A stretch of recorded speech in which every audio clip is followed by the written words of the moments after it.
The queue at Beirut Traffic Hariri Airport in late 2020 moved slowly, not because of security checks, but because payment terminals kept failing and staff were improvising receipts by hand. Screens still showed departures, uniforms were still pressed, and announcements still echoed through the hall, yet almost nobody believed the numbers anymore. Outside, currency dealers whispered exchange rates that changed twice an hour, while inside, travelers clutched bank cards that technically still worked and practically no longer mattered. The infrastructure remained visible, but its ability to settle transactions had begun to fracture. What was happening there was not a sudden collapse, but a progressive loss of clearance, where institutions continued to perform their rituals long after their guarantees had thinned. The scene resembled functionality, although the economic engine underneath it had already begun to misfire.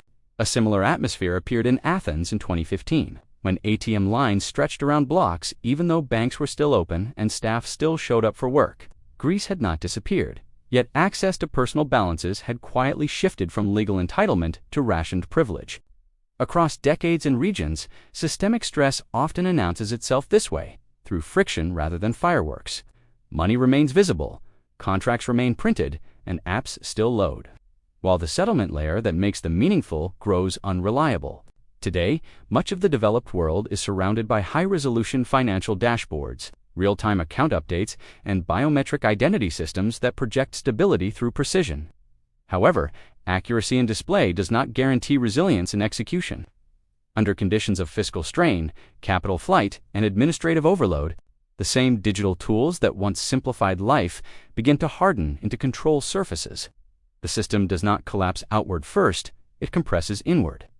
This investigation examines why, in those moments, most conventional assets become administratively captive, while a different category of capital remains mobile. The argument is not that wealth disappears, but that its legal and operational usability becomes contingent. What will be shown is how, in late-stage institutional environments, ownership erodes before competence does. Titles, balances, and registrations lose clearing priority, while procedural knowledge retains conversion power. To make sense of this shift, it helps to adopt a simple framework. Imagine a fully functioning airport where no planes are taking off. Lounges operate, schedules update, and staff enforce rules, yet movement has stalled. In that environment, luggage represents formal assets, heavy with documentation and dependent on official routing. Navigation skill, by contrast, consists of knowing which corridors, service exits, and informal paths still lead outward. At first, this metaphor appears abstract, because most viewers still live inside systems where flights usually depart. Yet, historical cases suggest that the transition from movement to stasis often happens faster than collective expectations adjust. In the Soviet Union in 1991, engineers who once designed turbines found their salaries evaporating within months, while those who understood logistics and informal exchange began rerouting fuel, food, and machinery through personal networks. Their wealth was not protected by law, but by relevance. However, attributing their survival solely to ingenuity would be misleading, because institutional decay also creates exclusion mechanisms that reward certain skills while punishing others. Not every form of competence transfers cleanly. What matters is not intelligence in general, but familiarity with constraint, exposure to multiple regulatory environments, and comfort operating without official validation.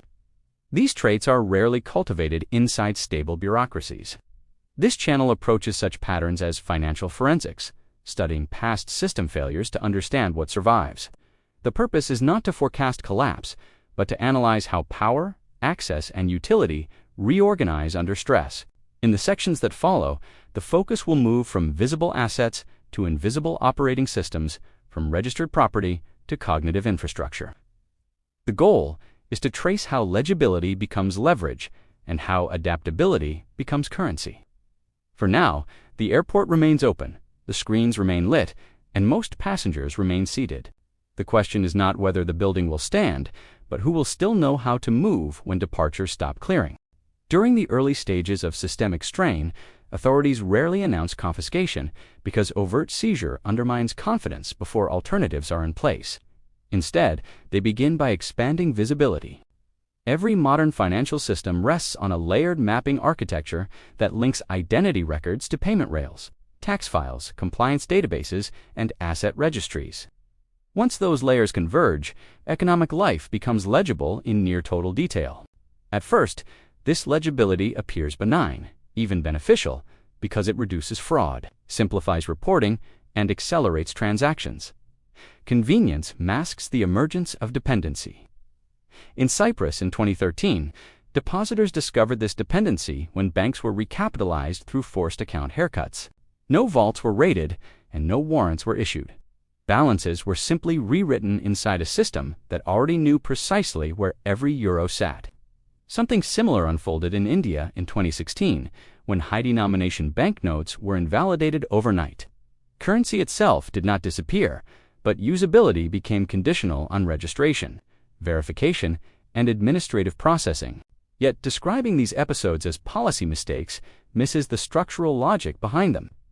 When fiscal pressure rises and capital mobility threatens domestic stability, governments seek instruments that operate through infrastructure rather than force. Digital identity systems anchor this process by tying financial access to continuously updated profiles. Banking rails then translate those profiles into permissioned settlement channels. Tax metadata adds behavioral overlays, while compliance regimes introduce veto points. Once these elements are integrated, freezing or redirecting wealth requires no physical intervention. It becomes a database operation. Greece's ATM withdrawal limits in 2015 illustrated how quickly access can be throttled without altering formal ownership. Depositors still owned their money, yet their ability to deploy it had been algorithmically rationed. At this point, it might seem that avoiding such systems would solve the problem. But that assumption fails under closer inspection. Modern economies are structured so that complete exit carries its own penalties, including exclusion from trade, credit, and legal protection. More importantly, visibility does not only enable seizure, it shapes behavior long before any formal intervention occurs. Individuals adapt to surveillance by self-censoring financial activity, concentrating holdings in compliant instruments, and abandoning informal exchange. Turkey's expanding foreign exchange reporting requirements in the late 2010s offer a recent example. As regulators tightened monitoring, citizens shifted from diversified currency practices toward officially approved channels, increasing long-term exposure to policy risk. Here, legibility functioned less as a punitive tool and more as a behavioral filter. Those unwilling or unable to operate within monitored structures gradually lost transactional relevance. However, this dynamic does not affect all participants equally.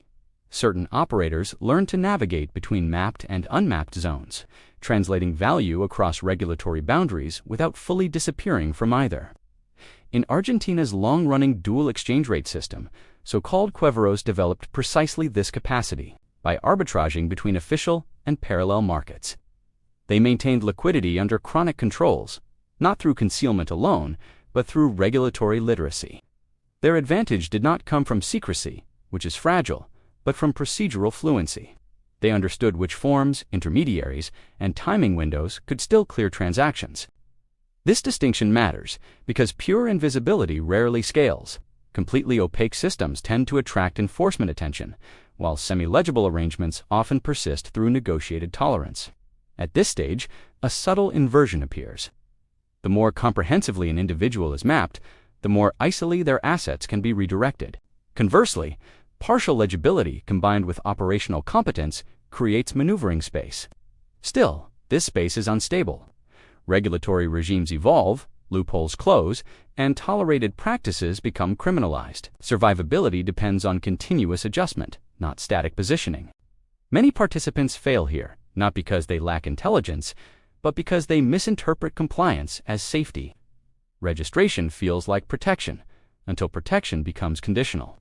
Most people do not notice this shift while it is happening, because daily functionality continues. Bills are paid, salaries arrive, and apps refresh. The airport still looks operational. Only later does it become clear that the ability to move has been gradually replaced by permission to wait. As institutional systems become more restrictive, another vulnerability emerges that is less visible than account freezes or capital controls. It appears in the form of accumulated credentials, degrees, licenses, professional titles, and corporate affiliations function as status storage in stable environments. They convert past effort into present legitimacy. Under normal conditions, these markers accelerate trust. Employers outsource evaluation to universities, clients rely on certifications, and regulators defer to formal membership.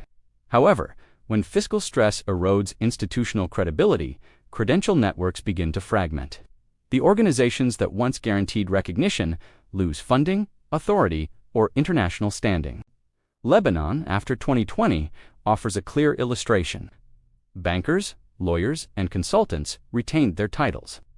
Yet many found themselves unable to convert those credentials into stable income as capital controls and informal payments displaced formal contracts. A similar process unfolded in parts of the former Soviet Union during the early 1990s, when engineers and academics discovered that state-issued qualifications no longer translated into purchasing power. Technical mastery remained, but institutional validation evaporated. At first glance, this appears to be merely a labor market disruption. On closer inspection, it reflects a deeper clearance failure. Credentials function as social clearing instruments. They certify that a person's outputs will be honored by downstream institutions. When those institutions weaken, the certificates lose settlement value.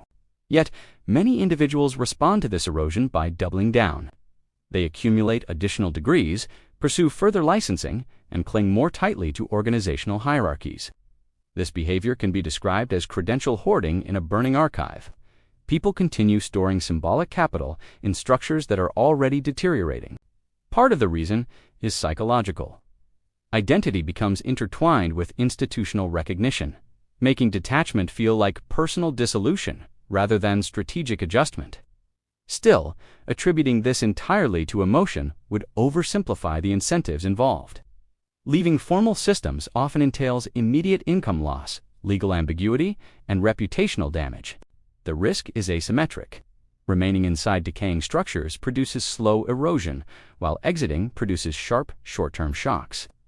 Most actors choose gradual decline over sudden exposure. Meanwhile, a smaller group adopts a different posture. Instead of accumulating formal markers, they invest in transferable operational roles. In Nigeria, during periods of strict foreign exchange controls, informal FX intermediaries developed reputations based on settlement reliability rather than official authorization. Their credibility derived from performance, not paperwork. These actors did not reject institutions entirely. They learned how to interface with them selectively, extracting functionality while avoiding full dependency. Here, the airport metaphor reappears. Many passengers guard their boarding passes long after flights are canceled, while a few begin studying service maps and maintenance routes. However, this adaptive posture carries its own fragility. Informal status can collapse quickly if trust networks fracture or enforcement intensifies. Operational relevance must therefore be continuously renewed. It cannot be stored in a drawer or inherited through titles. At this midpoint, an uncomfortable pattern becomes visible. Most people in collapse do not primarily lose money. They lose relevance. They become administratively expensive. Processing their claims, credentials, and entitlements costs more than the system can justify. Under pressure, institutions shed complexity. They prioritize actors who simplify workflows and marginalize those who generate friction. Relevance in this context means lowering transaction costs for stressed systems. It is not a moral reward. It is a functional filter. Those who remain useful are kept inside shrinking clearance channels. Others find themselves stranded in terminals that still display their names, but no longer route their requests. Procedural competence begins to matter most when systems fragment into partially incompatible layers. Under those conditions, value no longer moves through a single dominant channel, but through a patchwork of overlapping permissions. Multi-currency literacy becomes one expression of this shift. In environments with capital controls or unstable exchange regimes, money exists simultaneously in official, semi-official, and informal forms, each with different settlement risks. Argentina's persistent gap between official and parallel exchange rates illustrates this mechanism. Firms and individuals who learned to price invoice and hedge across both regimes retained purchasing capacity long after nominal balances lost meaning. Yet currency fluency alone is insufficient. Without regulatory arbitrage instinct, such knowledge quickly becomes obsolete. Regulatory arbitrage does not imply evasion. It refers to understanding how different jurisdictions, agencies, and classifications interact, and how transactions can be structured to remain valid across them. Cross-border operators in post-Soviet Eastern Europe relied on this capacity during the 1990s. By routing trade through intermediary firms and shifting documentation categories, they preserved access to customs clearance while formal trade agreements collapsed. Still, these strategies depended on accurate risk calibration. Overextension invited scrutiny. Excess caution produced stagnation. The most durable operators developed an internal sense of enforcement thresholds, adjusting volume, timing, and counterparties to remain below activation points. Documentation improvisation forms another layer of this competence. When standardized forms lose credibility, bespoke paperwork often replaces them. In Lebanon's import sector, after 2020, traders assembled hybrid document packages combining outdated bank letters, personal guarantees, and foreign supplier confirmations. None were sufficient alone. Together, they sometimes cleared shipments. This bricolage approach appears fragile, yet it often outperforms rigid compliance in unstable systems. Flexibility substitutes for formal certainty. However, improvisation without trust networks fails quickly. Documents only function when embedded in relationships.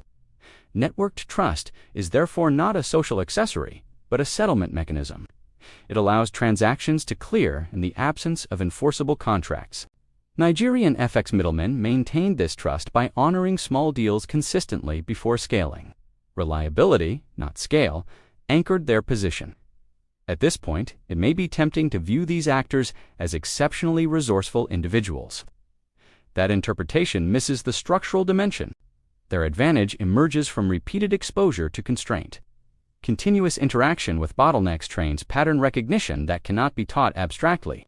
This competence compounds. Each regulatory cycle adds layers of situational memory, refining judgment about which paths remain viable. Yet, compounding is uneven. Networks decay, rules change, and geopolitical shifts invalidate entire playbooks. Procedural capital depreciates when it is not exercised. Dormant skills lose calibration. Moreover, not all constraints reward adaptation. Some regimes deliberately eliminate informal margins through overwhelming surveillance or force. China's integration of payment platforms with social and administrative databases illustrates this boundary. In such environments, maneuvering space contracts sharply. Therefore, the unseizable asset is not immunity. It is a temporary advantage within moving constraints. Returning to the airport image, some passengers learn multiple service corridors. Others memorize last month's map and discover too late that it has been redrawn. What persists is not a route, but the ability to redraw routes mentally as conditions shift. This capacity remains rare because it is cultivated under pressure, often at personal cost. It conflicts with stable career narratives and predictable status hierarchies. For most participants in modern economies, such exposure never occurs until systems are already closing. By then, learning curves become steep and error margins narrow. The investigation now turns outward, applying this framework to present conditions and contemporary institutional signals. Across multiple regions today, early signals of institutional compression are visible, even where headline indicators remain stable. These signals do not appear first in markets, but in administrative friction. In the United States and Europe, delays in tax processing, benefit adjudication, and business licensing have lengthened despite digitalization. Automation has increased throughput on paper, while human bottlenecks have multiplied underneath. At the same time, financial compliance thresholds are tightening. Transaction reporting requirements expand annually, data sharing agreements proliferate, and risk scoring systems quietly reclassify ordinary behavior. None of this implies imminent collapse. It reflects a system optimizing for control under uncertainty. When uncertainty rises, institutions prioritize traceability over adaptability. They harden interfaces and narrow tolerances, even if doing so reduces overall efficiency. Parallel patterns appear in emerging economies under fiscal pressure. Currency conversion windows shrink, import permits become discretionary, and temporary controls persist for years. Sri Lanka's 2022 balance of payments crisis demonstrated this progression. Fuel, medicine, and fertilizer imports were not halted outright. They were subjected to layered approvals that functioned as rationing by paperwork. In such environments, the difference between access and exclusion is rarely wealth alone. It is procedural position. Who knows which office still signs? Who understands which forms are still honored? Who maintains relationships with intermediaries who remain solvent? Yet even these advantages erode as systems recalibrate. No configuration remains stable for long. This brings the analysis back to the core claim. The government can seize accounts, property, pensions, records, and identities because these reside inside registries. What it cannot directly seize is an internal operating system built from accumulated exposure to institutional failure. This operating system consists of pattern recognition under pressure, literacy across fragmented rule sets, and the capacity to renegotiate relevance as conditions shift. It does not guarantee safety. It does not prevent loss. It alters loss trajectories. Instead of abrupt exclusion, it tends to produce partial continuity. Instead of sudden irrelevance, it offers delayed obsolescence. Importantly, this is not a personal virtue. It is an adaptive response shaped by structural incentives. Most people never develop it because modern systems are designed to shield participants from constraint until late in the cycle. Stability suppresses learning. By the time bottlenecks become visible, identity, income, and reputation are already embedded in brittle channels. Returning to the opening scene in Beirut, the travelers were not separated by optimism or pessimism. They were separated by operational posture. Some waited patiently, trusting screens that no longer cleared. Others quietly contacted brokers, arranged land routes, or rebooked through neighboring countries. Both groups saw the same terminal. Only one group recognized that departures had become provisional. The airport did not collapse. It continued functioning as architecture. What failed was the assumption that formal pathways would remain dominant. In financial systems under strain, collapse rarely means disappearance. It means rerouting. Those who possess only luggage depend entirely on official gates. Those who possess procedural maps retain conditional mobility. The difference is not visible in account statements or resumes. It appears only when clearance fails.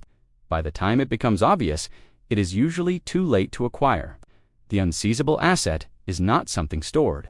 It is something constructed slowly inside constraint, and it remains useful only as long as systems remain incomplete. When every corridor is finally sealed, even that advantage disappears. Until then, relevance belongs to those who understand how movement actually happens.